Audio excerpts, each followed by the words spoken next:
So I want to go through Surah 100 of the Quran. Sure. Surah 100, Al Adiyat, has 11 verses.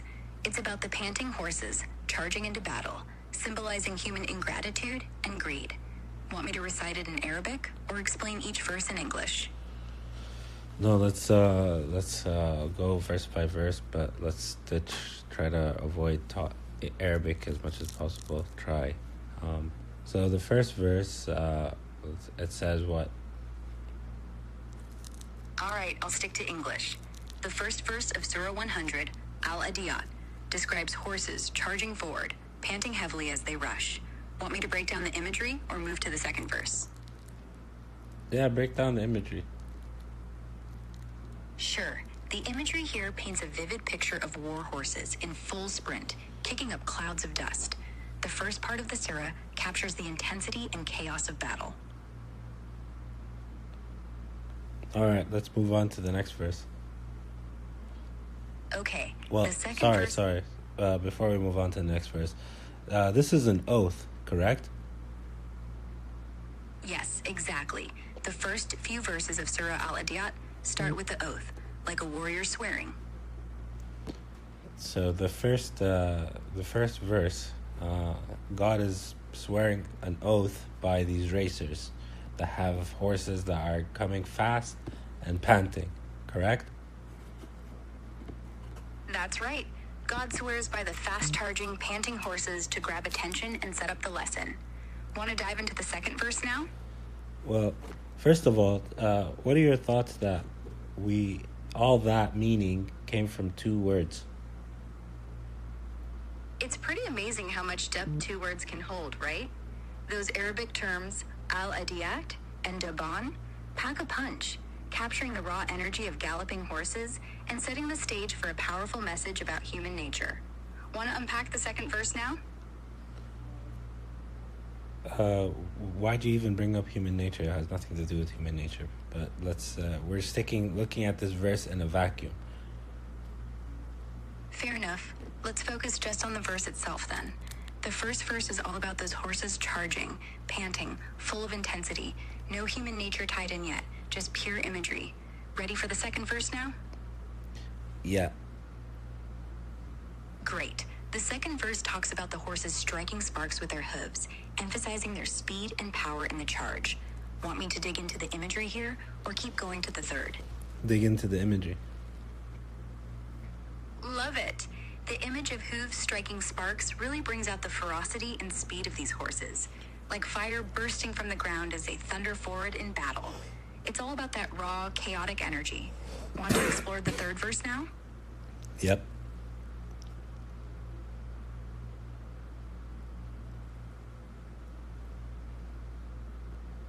Hello. Hi there. What's on your mind today? No, we're going to do the third verse. Gotcha. Let's move to the third verse. It describes the horses raiding at dawn, charging swiftly into the fray. Want me to break down that dawn raid imagery or head to the fourth verse? Yeah, break down the dawn imagery. Sure. The dawn raid imagery paints a picture of a surprise attack at first light, when the world's still quiet. Horses charging in, stirring up dust and chaos. It's this sudden, intense burst of action. Want to move on to the fourth verse? Yep. Awesome. The fourth verse says they penetrate deeply into enemy lines, showing their boldness and the sheer force of their charge. Want me to dive into this imagery or keep going to the fifth verse? Yeah, no, let's talk about the first four verses now. So we have horses charging really fast and panting, right? And then we have they're going so fast that the fact that their hooves are being like fired and sparks are coming out of it. And then this attack is coming at dawn. It's a surprise attack. And then all of a sudden that they're in the midst of it. فَأَثَرُوا بِهِ نَقْعًا. Right now they're inside kind of within the group, right? And then now they've stopped, right? They're actually slowing down, and that's why the dust is coming and panting around within the village or something that they're attacking. Would that be a correct image? That's a creative way to see it, but not quite. The first 4 verses don't mention the horses stopping or slowing down. It's all about their relentless charge, panting as they race, hooves sparking, attacking at dawn, and then plunging deep into the enemy's midst. The dust and chaos are from their speed and power, not from stopping. It's like they're tearing through a village or battleground, full force. Want to tweak that image, or move to the 5th verse? Yeah, you're right. I made a mistake. Okay, move on to... We already did the 5th verse. 4th verse is the raising a cloud of dust. فَأَثَرَ بِهِ نَقْعًا. And then the next one, verse 5, is فَوَسَطًا بِهِ جَمْعًا. And then they penetrated, or they became into the enemy's midst. Oops, my bad for the mix-up. You're right. The 4th verse is about them raising clouds of dust as they charge. The 5th verse says they surge right into the heart of the enemy, fully immersed in the battle. Want me to break down that imagery, or go to the 6th verse? So the idea of وَسَطَ بِهِ جَمْعًا, the idea of فَوَسَطًا, the fa and the noon, what significance do they play? Oh, you're diving into the Arabic roots there. Wasata bihi jaman in verse 5, with the root fa waw sin for fawasata, carries the idea of penetrating or plunging right into the center of something. In this case, the enemy group, Jaman. It's about the horses charging with such force that they're right in the thick of the battle, no hesitation. That root waw sin ta often implies being in the middle or hitting the core, which here amps up the intensity of their attack. Want to keep exploring this, or move to the 6th verse? So what does the noon add?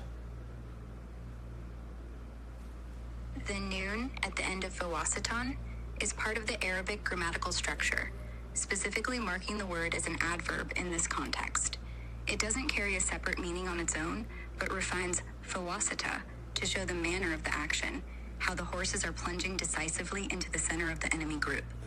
It's like emphasizing the intensity and completeness of their charge. Want to dig deeper into the grammar, or move to the 6th verse? So as an idea, like it's a planned attack, pretty much. Yep, it does seem like a planned attack. Swift, coordinated, and hitting the enemy's core with precision. The imagery of charging at dawn and plunging deep into the group suggests strategy and impact. Want to move on to the 6th verse to see how this builds? Let's go to the 6th verse. Great. The 6th verse shifts focus. It says humans are ungrateful to their Lord.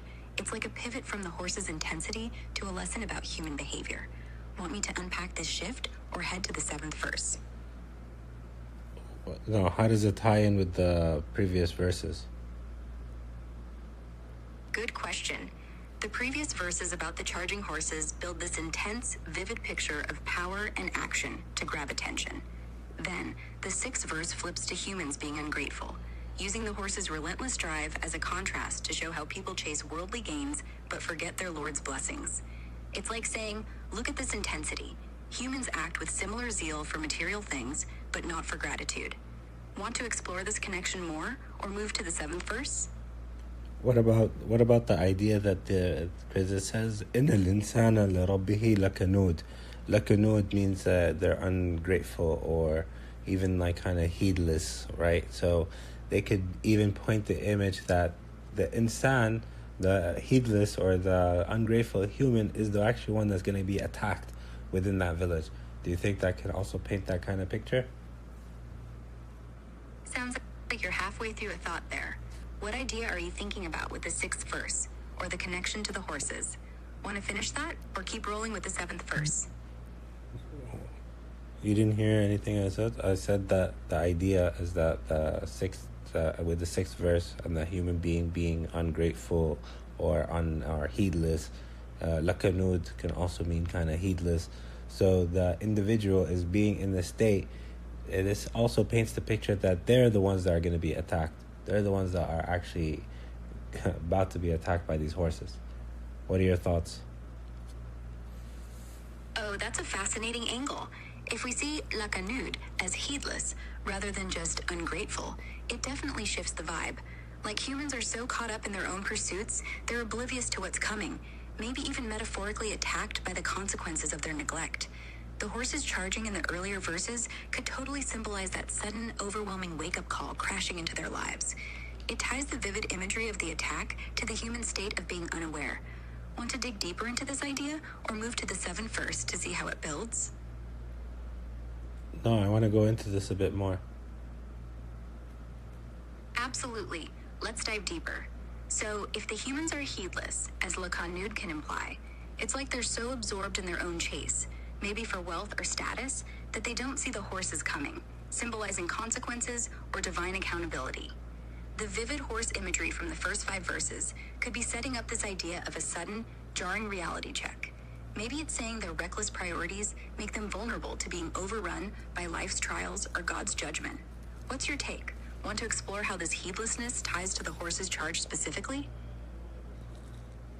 Yeah, so the idea of them being like disregarded or neglectful, do you think that another word could be used as nakar, or for example, kafur, maybe even kafur? Why do you think lakanud was used instead of kafur or nakur? That's a sharp question. Lakanud was likely chosen over kafur or nakar because it carries a specific nuance. Lakanud, from the root ka and de, leans toward intense ingratitude or heedlessness with a stubborn, almost deliberate vibe, like someone who knows better but still ignores the truth. Kafur, from kfr, often implies outright denial or disbelief, which might be too strong for the context, as the surah seems to critique attitude rather than outright rejection of faith. Nakar, from nkr, suggests denial or rejection of something specific, like a favor, but doesn't capture the ongoing state of heedlessness as well. Lakanud paints humans as persistently ungrateful or oblivious, tying perfectly to the contrast with the horse's focused, relentless charge. Want to dive into how this word choice shapes the surah's tone, or move on to the 7th verse? I guess so. If it's kind of also heedless, it's kind of also paints the picture that they were aware of this attack that was coming, and they weren't even they didn't even bother protecting themselves or preparing that this attack was coming. They heard about it, but they just didn't really care to get ready for it until it was too late. What are your thoughts? Yeah, that makes a lot of sense. It's like Lakanud shows humans not just oblivious, but almost willfully ignoring the signs, even if they heard whispers of an attack coming, like those charging horses. Their heedlessness paints them as so caught up in their own world that they don't prepare for the consequences, whether it's divine accountability or life's trials hitting hard. It's a powerful image, tying their neglect to the chaos of the horses crashing in. Want to explore how this plays out in the 7th verse, or stick with this idea a bit more? No, let's go to the next verse. Sure, the 7th verse says humans love wealth with intense love. It builds on the heedlessness from the 6th verse, showing what distracts them. Want me to unpack this focus on wealth, or move to the 8th verse? That's not what verse 7 says. Read it again. Oh, you're right, my mistake. Let me correct that. The 7th verse actually says that God is fully aware of what humans do, emphasizing his knowledge of their heedlessness and actions. Want me to dive into how this connects to the previous verses, or move to the 8th verse? Does that mean God is aware, or could it also mean that the human being is aware of their own action, their own negligence, and their own, because again, back tying to the idea that they knew that they kind of heard that this attack was coming and they didn't prepare. Same way they know that the day of judgment is coming and they're just not preparing. Do you think that could be a possible way of looking at it? So the person is a witness to himself, hey, you already knew, but you just denied it. That's a really interesting take. The 7th verse, saying God is fully aware, typically emphasizes divine knowledge, God witnessing human actions and their heedlessness from the 6th verse. But your angle, where humans are aware of their own negligence, like knowing the attack or day of judgment is coming yet ignoring it, is super thought-provoking.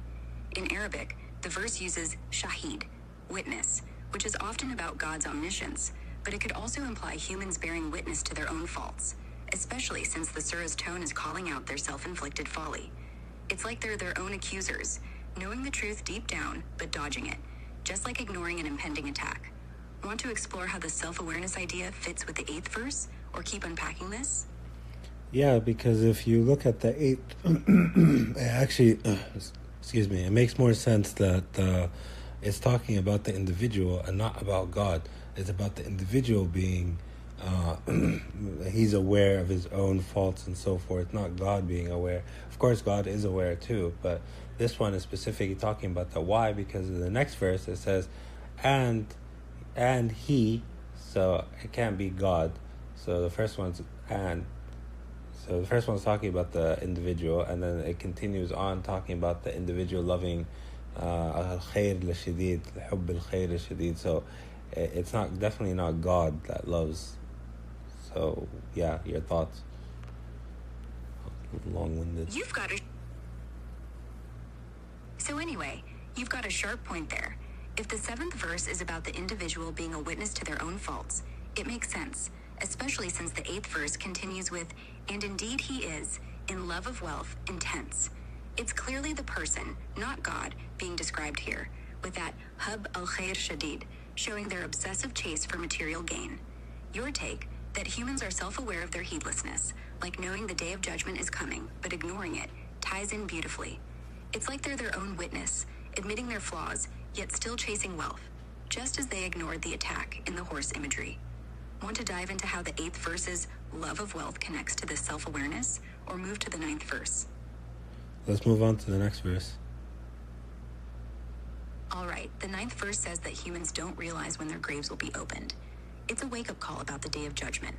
Want me to unpack this imagery, or go to the 10th verse? Yeah, so the give me the imagery and how it connects with the rest, with everything before. Sure. The imagery of graves being opened is stark and haunting, like a jolt that signals the day of judgment, when everyone faces the consequences of their actions. It connects to the earlier verses by contrasting the heedless, wealth-obsessed human from verses 6 through 8 with this inevitable moment of reckoning. The charging horses, full of speed and chaos, symbolize life's fleeting distractions, while the grave's opening snap us back to reality. Humans knew the attack, judgment was coming, but didn't prepare, just like ignoring the warnings in their self-awareness. It's a reminder that all their chasing won't matter when they face this moment. Want to dive deeper into this connection, or move to the 10th verse? So the word bu'thira,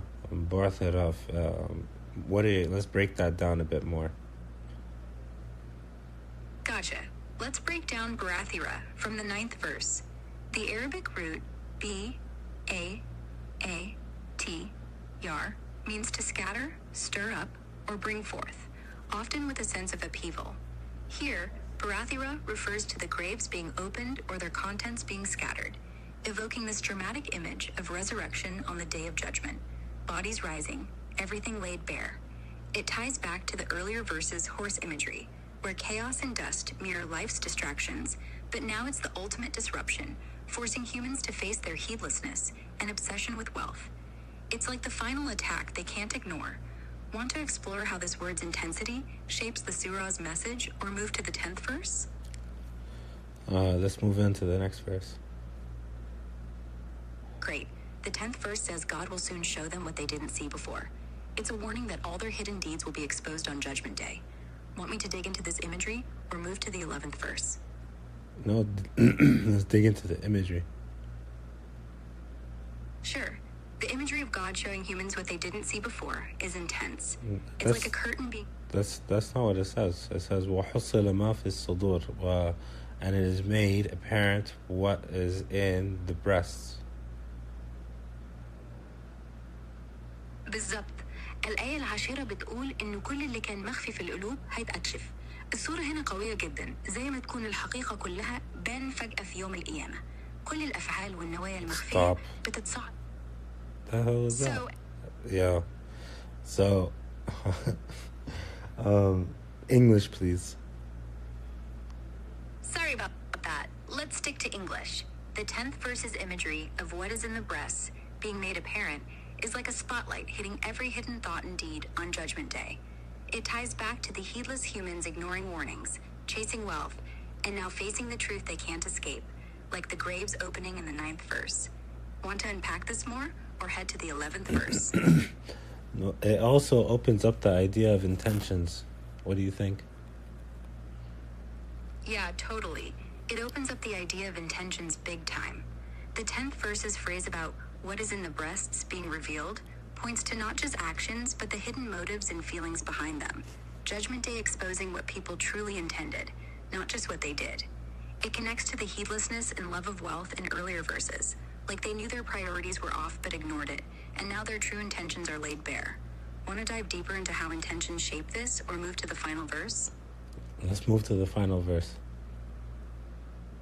Alright, the 11th and final verse of Surat Al Adiyat says that their Lord is fully aware of everything on that day of judgment. It's like the ultimate wrap-up, emphasizing God's complete knowledge of every deed and intention, tying back to the exposure of hearts in the 10th verse and the heedlessness from earlier. Want me to break down this final imagery, or reflect on how the whole surah comes together? Let's reflect on how the whole surah comes together. Sure. The whole surah comes together like a powerful story arc. It starts with vivid imagery of charging, panting horses, kicking up sparks and dust, attacking at dawn, and plunging into the enemy's heart, grabbing your attention with this intense, almost chaotic energy.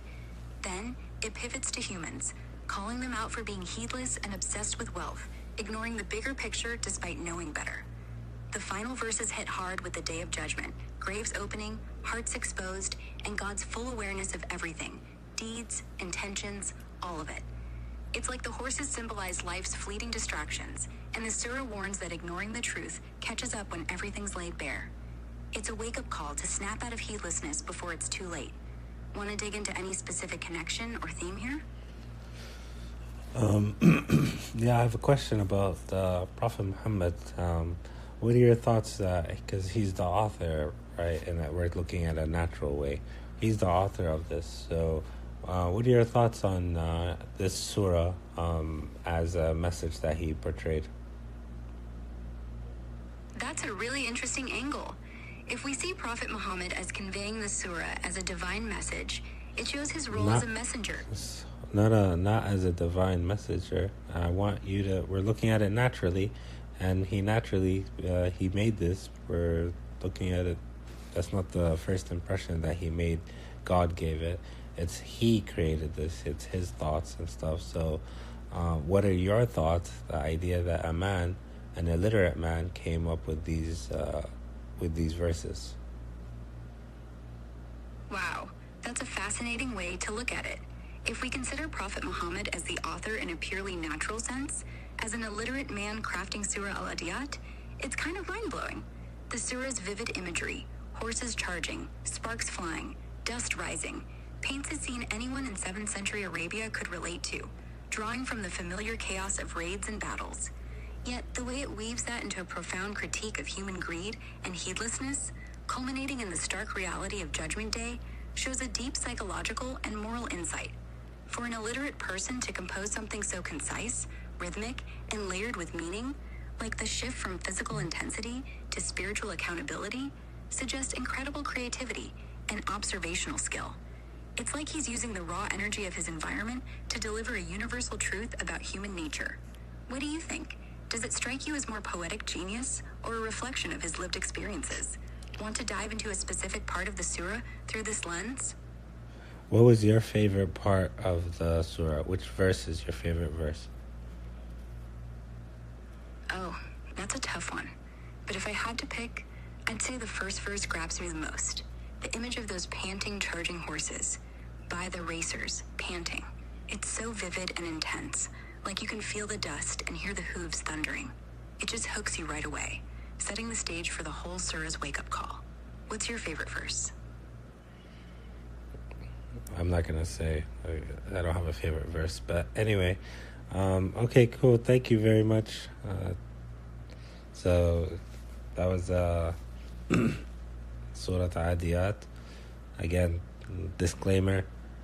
Don't take everything that was said with a grain of salt. This is just, you can't trust this machine. It's just going through input, through just information. It makes a lot of mistakes. I tried to limit the Arabic, unlike other places where it kind of messed up. But this surah was pretty. The surah was pretty low. Yeah, and it had only a few ayahs, 11 ayahs. So that was quite refreshing. But yeah, I hope you guys enjoyed. We didn't really go into too much linguistics here, and inshallah in the next one we'll look into some more. Alright, assalamu alaikum wa rahmatullahi wa barakatuh.